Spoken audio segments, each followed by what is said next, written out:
Global માર્કેટ્સની update સાથે જોડાયા છે સહયોગી નીરજ કંસારા.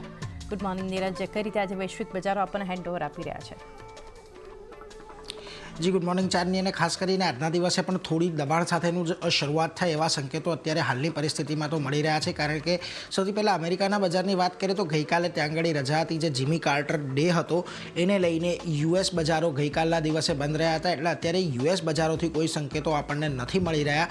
પરંતુ ખાસ કરીને આપણે એશિયન બજારો પર આવીએ એ પહેલાં અન્ય જે સમાચારો બનતા દેખાઈ રહ્યા છે વૈશ્વિક સ્તરે, એના પર નજર કરી લઈએ તો યુએસ બોન્ડ બજારમાં એક તેજી ફરી આપણને અહીંયાથી યથાવત જ જોવા મળી રહી છે. ખાસ કરીને 2023 બાદ જે 30 વર્ષની બોન્ડ yieldછે તે સૌથી ઉપલા સ્તરે આપણને ખાસ કરીને અત્યારે જોવા મળી રહી છે, અને 4.67 પર 10 વર્ષની બોન્ડ yield આપણને પહોંચતી દેખાય છે. એટલે આ અહીંયાથી એટલા માટે પણ મહત્વનું છે કે અહીંયાથી હજી આ સંકેત આપતું રહેશે કે અહીંયાથી જો yield વધે છે તો આપણા બજારોમાંથી ફ્લો જે છે એ વધારે અમેરિકા તરફ ફરી પાછો જતો દેખાશે, ન માત્ર આપણા બજારો પરંતુ ઇમર્જિંગ માર્કેટમાંથી. એટલે એના પર એક નજર રાખવાની. કાલે ઘણા બધા ફેડના અધિકારીઓના નિવેદન આવ્યા છે. એમાંથી સૌથી પહેલાં સુશાંત કોલિન્સની વાત કરી લઈએ. બોસ્ટન ફેડના પ્રેસિડેન્ટ છે, એમનું કહેવું છે કે વ્યાજદરોની કાપની જે ગતિ છે એ થોડી અહીંયાથી ખાસ કરીને ધીમી રહી શકે છે.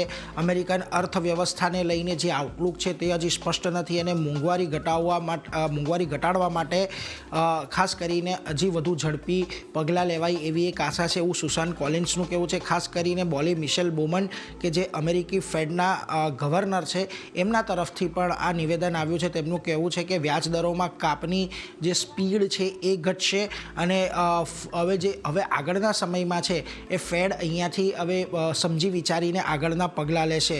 આની સાથે તમને જેફ શિમનું પણ નિવેદન આવતું જોવા મળ્યું. આ કેન્સસ ફેડના પ્રેસિડેન્ટ છે જેમ્સ શિમ્ડ.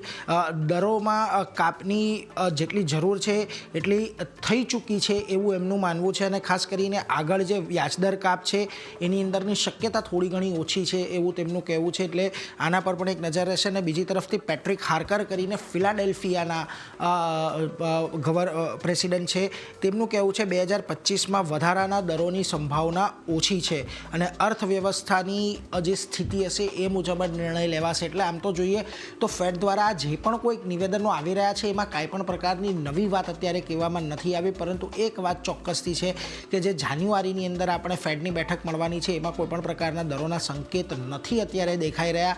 કારણ કે ઓલરેડી જ્યારે ડિસેમ્બરની અંદર વાત થઈ હતી ત્યારે 2 વ્યાજદર કાપની વાત યુએસ ફેડ દ્વારા કરવામાં આવી હતી, જેને લેવામાં પણ એ લોકો થોડું ફૂંકીને પગલાં લેશે એવું અત્યારે તો લાગી રહ્યું છે. આ ઉપરાંત જે આજના દિવસમાં ઘણા બધા આંકડા આવવાના છે એના પર એક વખત નજર કરી લઈએ તો જુઓ, આજે નોન ફાર્મ પેરોલના આંકડા આવશે. આની સાથે જ બેરોજગારીના પણ આંકડા આપણને આવતા દેખાશે. બેરોજગારીનો જે દર છે અમેરિકાની અંદર 4.2% પર યથાવત રહે અત્યારે તો ખાસ કરીને એવી આશા છે. અને જોબના આંકડા પર અમેરિકન ફેડની નજર ખાસ કરીને બનેલી હોય છે, એટલે એના પર એક ફોકસ આપણે ખાસ કરીને રાખીશું. આ બધાની વચ્ચે ડોલર પર પણ નજર રાખજો, કારણ કે 109 ને પાર ડોલર ઇન્ડેક્સ નીકળી ગયો છે, અને એક વર્ષના નીચલા સ્તર પર આપણને અત્યારે જે બ્રિટિશ પાઉન્ડ છે એ આવતો દેખાઈ રહ્યો છે. એટલે આ બંનેની અસર આપણે થોડી ઘણી રૂપિયા પર તો આવતી જોવા મળશે જ, એટલે એના પર એક નજર રાખવાની છે. પરંતુ આ બધાની વચ્ચે આજના દિવસે જે એશિયાના બજારો તરફથી સંકેત મળી રહ્યા છે એ પણ કોઈ વધારે ઉત્સાહજનક નથી. કારણ કે આજના દિવસે તમને એશિયાના બજારો પણ મોટેભાગે એક દબાણ તરફે જ કામ દર્શાવી રહ્યા છે. જુઓ, નિક્કેઈની અંદર લગભગ 0.5% દબાણ છે.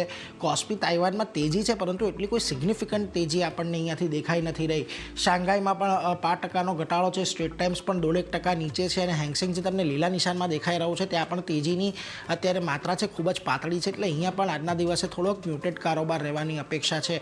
પરંતુ આ બધાની વચ્ચે તમે ખાસ કરીને ગિફ્ટ નિફ્ટીની ઉપર આવો. જુઓ, ગઈકાલે આપણે 23,648 પર ફ્યુચર્સ બંધ થયા હતા. 23,587ના અત્યારે સંકેત ગિફ્ટ નિફ્ટી આપી રહ્યું છે. 60 પોઈન્ટનું દબાણ ચોક્કસથી અહીંયા આપણને આજના દિવસે આવી શકે છે. હવે મહત્વની વાત આજના દિવસમાં એ રહેશે કે છેલ્લા ઘણા દિવસથી નિફ્ટી 23,500નું લેવલ ડિફેન્ડ કરીને ચાલી રહ્યું છે. આજના દિવસે કેશ લેવલ પર આપણને આ લેવલ બ્રેક થાય છે કે નહીં, તેની નીચે નિફ્ટી સસ્ટેન થાય છે કે નહીં, કે પછી દર વખતની જેમ એક રિકવરી જોવા મળે છે, આટલી બાબતો પર ખાસ કરીને આજના દિવસની આપણી નજર હોવી જોઈએ. ચાંદની, આભાર.